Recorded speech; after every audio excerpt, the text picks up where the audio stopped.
Good morning. A sunny Monday in Trentham. I'm on an estate just off Old Acres Road at the moment, doing all the streets here, and because it's quiet I thought it's an opportune moment to talk about my brother. So he was, with a 5-year age gap, he was 5 years younger, so he would be 44 now. And yeah, as kids we sort of grew up together. I'm very lucky that my parents are still together. It's a normal household. But as a youngster, once my brother started going to school, I think that's when my parents realised that his development wasn't as good as the other kids in school, and he went through mainstream education up until high school. He went then to the same high school as me, and obviously I left the year that he joined, but he just couldn't hack it. I don't think he really I don't think he lasted a full term, but he then went to the local special school, where, to be perfectly honest, he didn't fit in there either. He wasn't special enough, he was just a square peg in a round hole. And I don't think the local education authority really knew what to do with Steve. And we later found out that for a lot of the time in the special school he was just sat outside the headmaster's office, which is just not acceptable. He was just left to his own devices. He would stack chairs, and that's the thing with my brother. He always wanted to help. He always tried to be useful. And I remember for a good length of time he would go out with the local bin men in our area, and they all got to know him and realised he was a genuine guy and just wanted to help. And so they let him, put all the bin bags together. This was before we had the wheelie bins and what have you of today's life. And eventually that had to stop because a supervisor sort of realised that, hold on a minute, you don't have insurance. Who is this lad that's coming out with you? And he would just follow the bin truck. He wasn't inside the truck or anything like that, but obviously as health and safety became a bigger issue, he couldn't do that, and he felt really hurt that he'd done something wrong. He couldn't really understand that it wasn't any fault of his. He was just trying to be helpful and felt rejected again. And then he then went to, whilst all that was going on, he went through various different sort of places to be educated, and eventually he was moved from pillar to post and could never settle. And it was just horrible for my parents, horrible for him, horrible for me. And eventually, as I was going off to university from a big adventure, he was sent to a boarding school 200 miles from home, and that really broke everyone. My brother thought he was being sent away. To him this was like he was going to prison. He couldn't understand why he wasn't able to go home at the end of each day. And obviously my parents, I just can't think how it was for them. Try not to cry, Phil, try not to cry. Anyway, ultimately that boarding school did do him some good, and he thrived there. And from the visits we had, he was always happy. We always got upset when we had to leave, but he was fine. I guess it's like when you take your toddler to the nursery for the first time and then every other time you still want them to be upset and to miss you, but they don't. They're having the time of their lives in nursery. So yeah, and whilst that was happening, I was away at university having the time of my life. And yeah, I said I wouldn't do this, and I'm going to cry. But yes, sometimes I just feel a lot of guilt that I was living such a great life whilst my brother, always going through something, always had some issue to deal with. And then when he left the school, that was kind of it. You know, he thrived, he learned how to cook some basics and to look after himself. They really helped him to be able to live independently after school. But there was no follow-up because it was in a completely different county. He was just sort of abandoned back to my parents and very quickly fell back into old ways because he was a kind-hearted boy or young man at that point. And you know, he'd help anyone. He always, probably like me, would always see the good in people.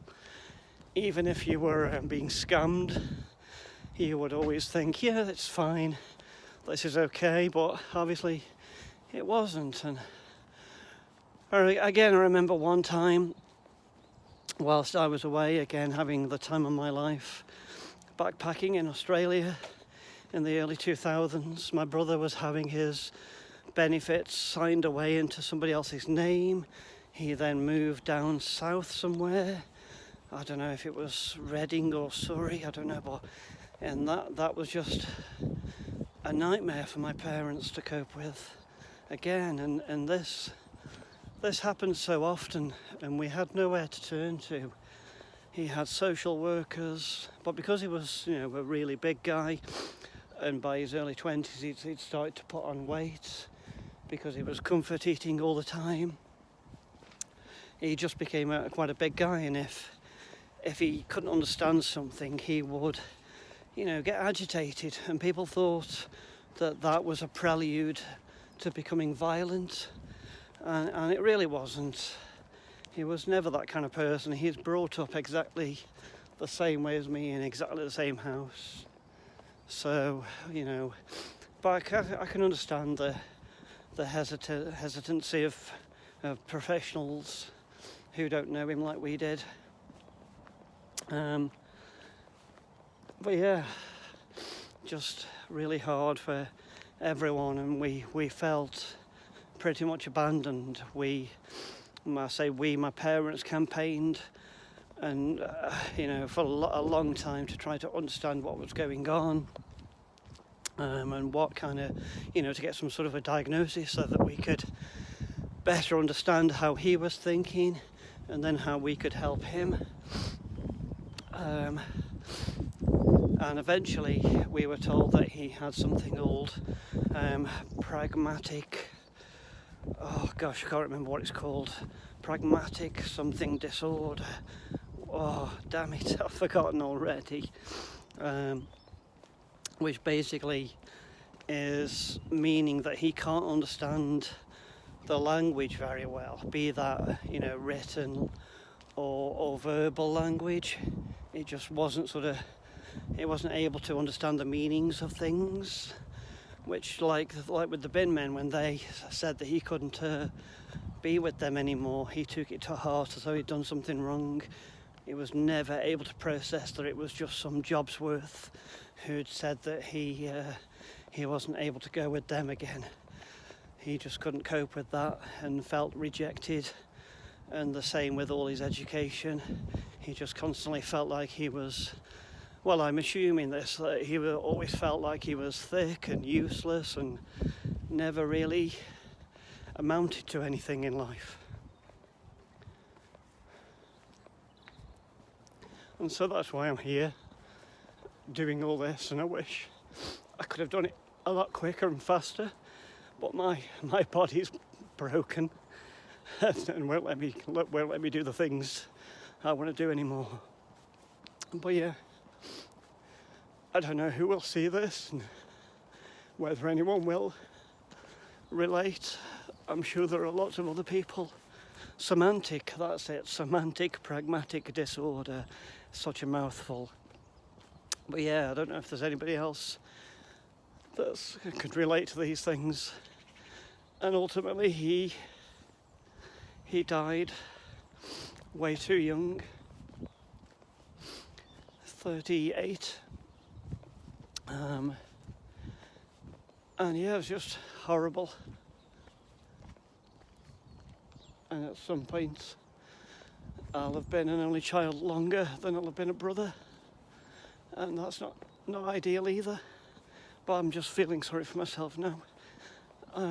But yeah, Steve never got to go anywhere, never really went anywhere at all, so I'm showing him every single street in our city. And yeah, I'm not sure what else I can say, but yeah, please let me know what you think.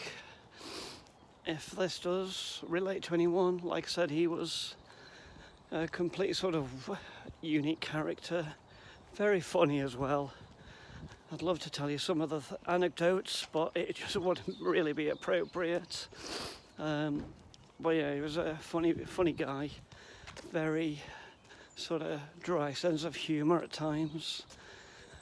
And yeah, it's just so sad that, you know, to this day I feel like we were completely abandoned as a family by doctors, medical professionals, psychologists, social services. Nobody was really able to help.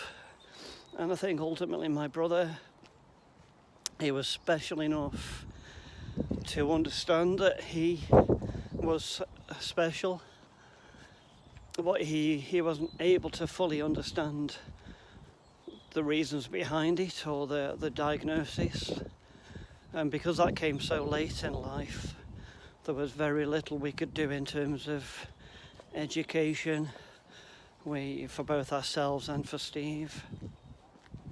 But yeah, I think that's the thing that really sort of sticks for me, is how abandoned we felt, that there was so little help available to someone like Steve, who was different but just not different enough. And on that note, I shall crack on. I'll go and run the rest of this now, probably another mile to go. Thank you for listening to me. I'm not sure it made any sense, that cohesive.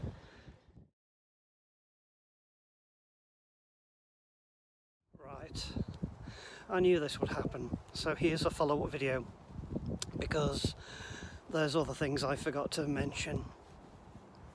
So when he died in 2019, there was some sort of review going on into the benefits payments at the time, the PIPs. Let's wait for the car. The personal independent payments that my brother used to have, and he was really worried about this, because I remember at the time saying that Theresa May is going to take my money off me. She was the Prime Minister at the time, although not for that much longer, as it would turn out. Just going to cross over. Some people up ahead. And I truly believe that the stress and the worry about having to reapply for the PIPs payments was part of the lead up to his death, and his heart sort of gave out in the end. He died of natural causes. But yeah, for his funeral, we did have a donation box for the campaign against living miserably, I think it's called. I should look into this before I film these videos so I know what I'm talking about. So yeah, I do believe that was was part of what led to his death. The stress and the worry about having to go through the PIPs payments, and for anyone who has done that, they'll certainly understand and can relate to that stress and the worry. Yeah, it's horrible. And I'll just end on this note that although my brother wanted to work and he wanted to be useful and to help, he would never have been able to cope with a formal job of any sort.